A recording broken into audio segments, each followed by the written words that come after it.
नमस्कार, मैं अंजलि मिश्रा। स्वागत है आप सभी का द न्यूज में। आपको बता दें कि 10 फरवरी को सभी राज्यसभा में उपस्थित रहे, इसे लेकर बीजेपी ने अब अपने सांसदों को व्हिप जारी कर दिया है। जी हां, बिल्कुल सही सुना आपने, बीजेपी ने अपने सांसदों को व्हिप जारी किया है। 10 फरवरी को सभी को राज्यसभा में उपस्थित रहने के लिए कहा गया है और इसका मतलब यह है कि बीजेपी कोई बड़ा बिल लाने की तैयारी कर रही है। यही कारण है कि 10 फरवरी का दिन है बताया जा रहा है। विपक्ष की धड़कनें बढ़ गई है। विपक्ष को अब ऐसा अंदाजा हो गया है, पता लग गया है कि बीजेपी फिर कोई बड़ा फैसला लेने वाली है, कोई बड़ा बिल लाने वाली है। साथ ही साथ श्वेत पत्र को लेकर भी कहा जा रहा है, क्योंकि बीजेपी द्वारा पहले भी कहा गया था कि एक दिन जो है ये श्वेत पत्र यानी व्हाइट पेपर जो कांग्रेस की सरकार को लेकर आया जाएगा और उस मामले पर डिस्कशन किया जाएगा। कहा जा रहा है कि हो सकता है कि श्वेत पत्र को भी लेकर जो है इस पर चर्चा हो सकती है, चीजें जो है बीजेपी बता सकती है, जिसके वजह से ये मामले जो है देखने के लिए मिल सकते हैं। यानी साफ तौर पर बड़ी अपडेट अगर आप देखेंगे तो ये होने वाली है। तो भारतीय जनता पार्टी ने अपने सभी सांसदों को 3 लाइन का व्हिप जारी कर दिया है। राज्यसभा में बीजेपी के मुख्य सचेतक लक्ष्मीकांत वाजपेयी ने पार्टी सांसदों को सरकार के रुख का समर्थन करने के लिए 10 फरवरी को राज्यसभा में उपस्थित रहने के लिए कहा है। भारतीय जनता पार्टी संसदीय दल की ओर से पेश हुए इस परिपत्र में कहा गया है कि बीजेपी के सभी राज्यसभा सांसदों को सूचना दी जाती है कि राज्यसभा में कुछ अति महत्वपूर्ण विधायी कार्य चर्चा और पारित करने के लिए शनिवार 10 फरवरी को लाए जाएंगे। बीजेपी के सभी राज्यसभा सदस्यों से निवेदन है कि वे 10 फरवरी 2024 को सारे दिन जो है, अगर आप कहेंगे कि सारे दिन, पूरे दिन सदन में अनिवार्य रूप से उपस्थित रहकर सरकार के पक्ष में समर्थन जो है जरूर करें। वहीं आपको बता दें कि वित्त मंत्री निर्मला सीतारमण ने शुक्रवार को लोकसभा में यानी जो है आज उन्होंने लोकसभा में कहा कि संयुक्त प्रगतिशील गठबंधन सरकार के वर्ष 2004 से 2014 के बीच के कार्यकाल के दौरान देश की अर्थव्यवस्था की हालत बदतर कर दी गई है और यदि वही सरकार बनी रहती तो ईश्वर ही जाने देश का क्या हाल होता। सीतारमण ने भारतीय अर्थव्यवस्था की 2004 से 2024 की अवधि की 2 गठबंधनों की सरकार के समय की तुलनात्मक स्थिति पर प्रस्तुत श्वेत पत्र पर सदन में चर्चा की शुरुआत करते हुए कहा कि यह महत्वपूर्ण दस्तावेज है और इसे गंभीरता से लेना चाहिए। आपको बता दें कि काफी ज्यादा अहम हो जाता है जब बीजेपी इस तरीके से व्हिप जारी करती है। हर बार कुछ बड़े और अहम फैसले लिए जाते हैं, हर बार कुछ ऐसा लेकर जाया जाता है जो विपक्ष की सोच से बेहद ज्यादा परे होता है। जो विपक्ष शायद सोच रहा हो उसे बीजेपी करके दिखाती है, क्योंकि कहीं ना कहीं अगर आप देखेंगे तो Lok Sabha as well as Rajya Sabha में यहाँ पर मेजोरिटी जो है बीजेपी के हाथ लग जाती है और ऐसे में बड़े बड़े बिलों को पारित कर दिया जाता है।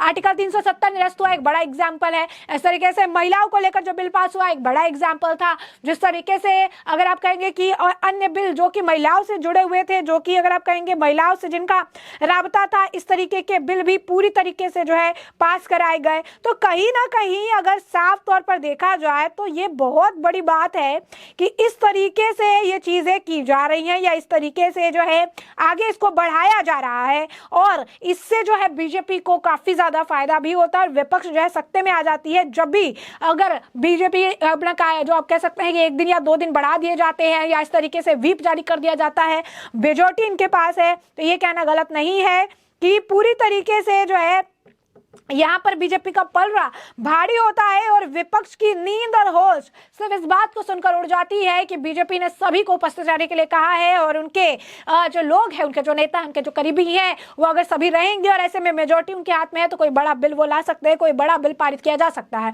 उन्होंने कहा कि इसके विपरीत प्रधानमंत्री नरेंद्र मोदी ने G20 सम्मेलन पूरे देश को साथ लेकर इतने बेहतर तरीके से संपन्न करवाया कि भारत का पूरी दुनिया में सम्मान बढ़ा। उन्होंने कहा कि सब प्रबंध सरकार के कार्यकाल के दौरान हुए कोयला घोटाले के देश का भयंकर नुकसान हुआ।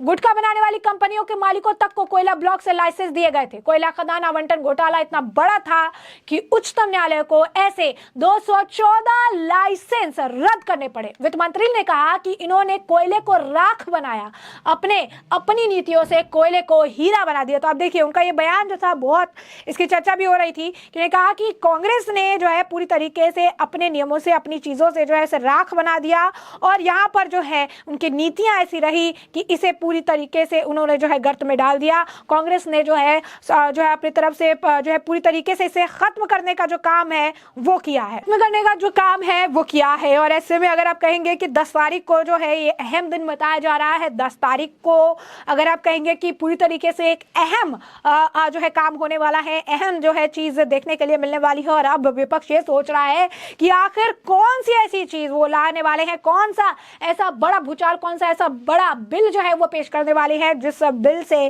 काफी लोगों की परेशानियां बढ़ सकती है। काफी लोग जो हैं, विपक्ष जो है सत्ते में आ गया है, कौन से बड़े बिल लाने की तैयारी चल रही, कौन सा बड़ा बिल किसी भी वक्त जो है पेश किया जा सकता है। 10 फरवरी का दिन अहम होने वाला है। और ऐसे में अगर आप कहेंगे कि अपने आप में ये बहुत बड़ी बात है कि जो है विपक्ष को झटका देने की तैयारी लगातार बीजेपी कर रही है, सिर पे लोकसभा चुनाव भी है। और ऐसे में 10 फरवरी के दिन व्हीप जो है पहले जारी कर दिया है कि सभी जो है राज्यसभा में उपस्थित रहें। तो ऐसे में आप साफ तौर पर देख सकते हैं कि किस तरीके से बीजेपी द्वारा जो है 10 फरवरी को सदन में उपस्थित रहने के लिए 3 लाइन का व्हीप जो है जारी किया गया है। राज्यसभा में बीजेपी के मुख्य सचेतक लक्ष्मीकांत वाजपेयी ने पार्टी सांसदों को यह 3 लाइन का जो व्हीप है जारी किया है और 10 फरवरी को उपस्थित रहने के लिए कहा गया है। राज्यसभा में बीजेपी के मुख्य सचेतक है लक्ष्मीकांत वाजपेयी, जिन्होंने यह व्हीप जो है जारी किया है। साथ ही साथ आपको बता दें कि भारतीय जनता जो है पार्टी संसदीय दल की ओर से पेश हुए इस परिपत्र में कहा गया है कि बीजेपी के सभी राज्यसभा सांसदों को सूचना दी जाती है कि राज्यसभा में कुछ अति महत्वपूर्ण विधायी कार्य चर्चा और पारित करने के लिए शनिवार 10 फरवरी को लाए जाएंगे। बीजेपी के सभी राज्यसभा सदस्यों से निवेदन है कि 10 फरवरी 2024 को सारे दिन पूरे समय सदन में अनिवार्य रूप से उपस्थित रहकर सरकार के पक्ष में समर्थन करें। यानी ये सरकार के पक्ष में समर्थन करने के लिए भी कहा गया। वही वित्त मंत्री निर्मला सीतारमण ने भी कहा कि संयुक्त प्रगतिशील गठबंधन सरकार के वर्ष 2004 से 14 के बीच कार्यकाल के दौरान देश की अर्थव्यवस्था की हालत बद से बदतर कर दी गई और यही सरकार वही बनी रहती तो ईश्वर ही जाने देश का क्या हाल होता।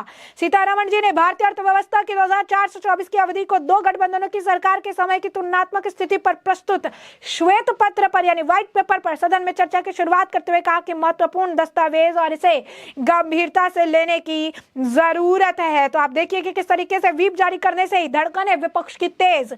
कौन सा बड़ा बिल लेकर आ सकती है बीजेपी, कई सारे अहम मुद्दे, कई सारी अहम चीजें चर्चा होगी।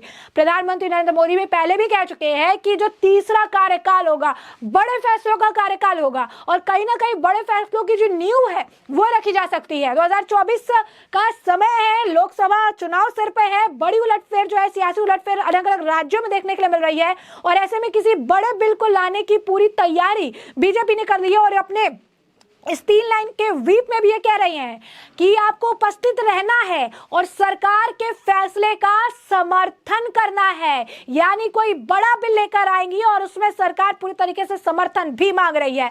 तो ऐसे में हमने आपको जो पूरा मामला है विस्तार से बताया है कि पूरा मामला क्या है और अब इस मामले पर अब आपकी जो राय हो कमेंट सेक्शन में कमेंट करके हमें जरूर साझा करिएगा। धन्यवाद।